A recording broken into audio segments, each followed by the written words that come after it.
Shalom, kita akan mendengarkan firman Tuhan. Sebelumnya saya akan berdoa sebelum firman Tuhan akan saya sampaikan. Roh Kudus, kenakanlah hamba-Mu sebagai pakaian-Mu, agar apa yang menjadi kehendak Bapa di sorga, itu yang akan hamba sampaikan dan menjadi berkat bagi umat-Mu yang mendengarkan firman Tuhan. Dalam nama Tuhan Yesus, hamba memohon kepadamu, ya Roh Kudus. Dalam nama Yesus, hamba berdoa. Haleluya, amin. Puji nama Tuhan.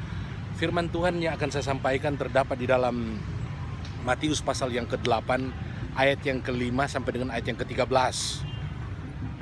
Beberapa waktu yang lalu saya berbicara dari ayat yang pertama sampai ayat yang ke-4.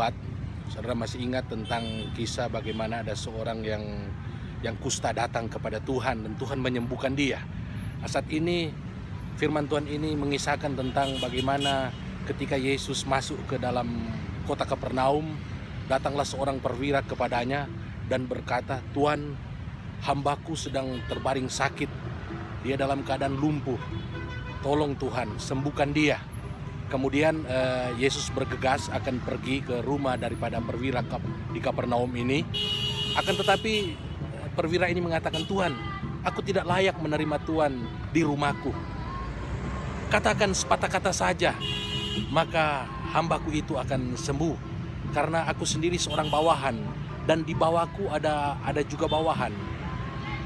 Kalau aku berkata kepada prajuritku, datanglah, maka dia akan datang. Dan pergilah, maka dia akan pergi. Demikian juga kalau aku berkata kepada hambaku, kerjakanlah, maka dia akan mengerjakannya." Kemudian Tuhan Yesus terkagum-kagum melihat sikap daripada perwira di Kapernaum ini. Dan Yesus berkata, selama dia berjalan, dia tidak pernah menemui iman sebesar daripada perwira di Kapernaum ini di tengah-tengah bangsa Israel. Kemudian singkat cerita, Tuhan berkata kepada dia, "Pergilah, hambamu itu sembuh." Kemudian firman Tuhan berkata, maka hamba itu atau hamba daripada perwira di Kapernaum itu menjadi sembuh dalam ayat yang ke-13. Nah, kebenaran firman Tuhan ini menguatkan kita sebagai orang percaya bahwa Yesus kita itu adalah Allah yang berkuasa. Dia Tuhan, Dia Tuhan, Dia berkuasa atas kehidupan kita. Dia hanya mengucapkan sepatah kata saja, sekalipun dia tidak berada di rumah daripada perwira ini, tetapi jarak tidak bisa mengurangi kuasa Tuhan. Dia Tuhan, dia hanya mengucapkan sepatah kata sehingga terjadilah kesembuhan atas hamba daripada perwira di Kapernaum ini. Mengapa hamba ini sembuh? Perhatikan kata-kata Yesus, "Pergilah dan jadilah kepadamu seperti yang kamu percaya." Artinya ini berbicara lagi soal iman. Dan firman Allah berkata dalam 1 Yohanes pasal yang ke-5 ayat yang ke-4, "Apakah yang mengalahkan dunia ini? Yang mengalahkan dunia ini atau kemenangan atas dunia ini itu adalah karena iman." Dalam ayat yang ke-5, 1 Yohanes pasal yang ke-5 ayat yang ke-5 dikatakan, "Yang akan mengalahkan dunia ini ialah barang siapa yang percaya kepada Yesus Kristus sebagai anak Allah." Jadi iman yang menyembuhkan hamba daripada perwira di Kapernaum ini. Hamba dari perwira Kapernaum ini yang membuat Yesus tergerak, yang menggerakkan Yesus untuk menyembuhkan hambanya. Dan saya percaya iman yang seperti perwira di Kapernaum ini yang Tuhan perlukan dari saya dan saudara pada hari-hari ini. Kita perlu percaya kepada Tuhan sama seperti Dia mempercayai. Kita percaya akan janji-janji firman Tuhan. Ketika kita percaya kepada Tuhan, percaya kepada janjinya, maka janjinya itu akan terjadi.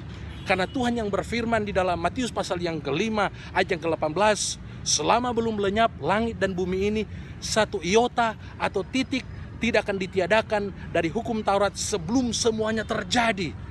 Artinya apa? Apa yang Tuhan firmankan, apa yang Tuhan katakan, mari kita percaya, kita yakin, maka itu pasti akan terjadi dalam kehidupan kita orang percaya.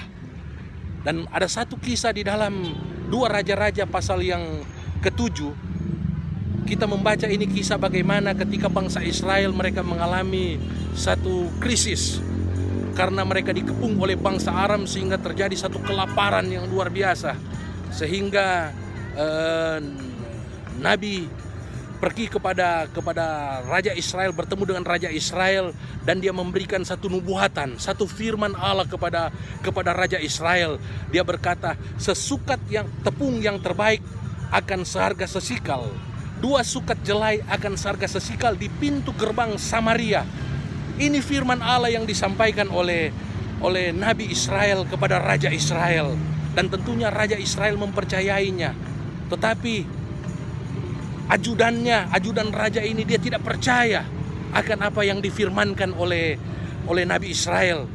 Dia berkata, sekalipun Allah yang membuat tingkap langit, sekalipun Allah itu berkuasa, maksudnya masakan ini akan terjadi? Karena dia melihat kemustahilan, mustahil akan terjadi.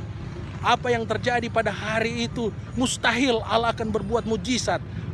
Mustahil sesukat tepung yang terbaik itu akan seharga sesikal, atau 2 sukat jelai seharga sesikal. Dia tidak percaya, dia tidak beriman akan janji Allah. Dan apa yang terjadi? Apa yang difirmankan oleh Nabi Israel ini, itu akhirnya terjadi. Kita tahu ceritanya bagaimana Tuhan pakai 4 orang yang berpenyakit kusta. Ya, akhirnya mereka pergi ke perkemahan tentara Aram, dan tentara Aram sudah meninggalkan bangsa Israel. Dan akhirnya mereka mengabarkan bahwa bangsa Aram telah meninggalkan mereka, dan terjadilah satu kelimpahan di Israel. Sesukat tepung yang terbaik seharga sesikal, 2 sukat jelai seharga sesikal. Dan apa yang terjadi? Ajudan yang tidak percaya akan janji Tuhan, dia mati terinjak-injak di pintu gerbang Samaria. Kiranya kebenaran firman Tuhan ini memperingatkan kepada kita, jangan kita meragukan firman Allah, jangan kita meragukan kuasa Tuhan. Intinya kita harus beriman kepada Tuhan dan beriman kepada firman-Nya dengan cara tentu. Firman Allah berkata dalam Roma 10 ayat yang ke-17, bagaimana supaya iman kita kuat? Iman itu timbul karena pendengaran akan firman Allah. Untuk itu mari kita banyak membaca firman Tuhan, banyak merenungkan firman Tuhan, menghafal firman Tuhan, memperkatakan firman Tuhan, dan melakukan firman Tuhan. Dan saya percaya itu akan membuat kita beriman. Karena iman timbul karena pendengaran firman Tuhan. Dan mari kita percaya akan setiap firman Tuhan yang disampaikan kepada kita. Maka kita akan beriman kepada apa yang Tuhan janjikan. Maka mujizat atau kuasa Tuhan yang terjadi atas hamba perwira di Kapernaum itu juga akan terjadi dalam kehidupan saudara dan tentunya saya. Tuhan Yesus kiranya memberkati saudara yang mendengarkan kebenaran firman Tuhan ini. Amin. Mari kita berdoa. Terima kasih Tuhan untuk firman-Mu ini. Dalam nama Yesus, hamba berdoa, dan biar kami semua yang mendengarkan firman Tuhan ini memiliki iman seperti perwira di Kapernaum, sehingga apapun yang kami pergumulkan dalam hidup ini sesuai dengan firman Allah yang kami imani, itu pasti akan terjadi. Dalam nama Yesus, haleluya, amin. Puji nama Tuhan. Tuhan Yesus memberkati.